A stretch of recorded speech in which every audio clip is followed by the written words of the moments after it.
গতকালই আপনারা জানেন যে মমতা বন্দ্যোপাধ্যায়ের হাত ছেড়ে ঋতব্রত তৃণমূলের নাম লিখিয়েছেন চন্দ্রিমা ভট্টাচার্য। আর তারপর আজ সৌগত রায় তিনি নিশানা করলেন চন্দ্রিমা ভট্টাচার্যকে। তিনি বলছেন আগে থেকে প্রস্তুতি নিয়ে রেখেছিলেন চন্দ্রিমা, মমতাই ওকে দেরি করতে বলেছিলেন।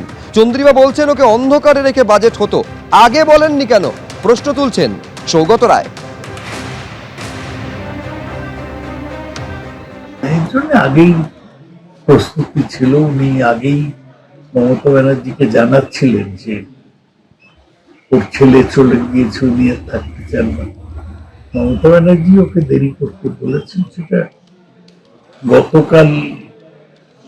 গত পরশু ও আমাদের পার্টি অফিস দখল করার চেষ্টার পর উনি সিদ্ধান্ত নিয়ে জানিয়ে দেন।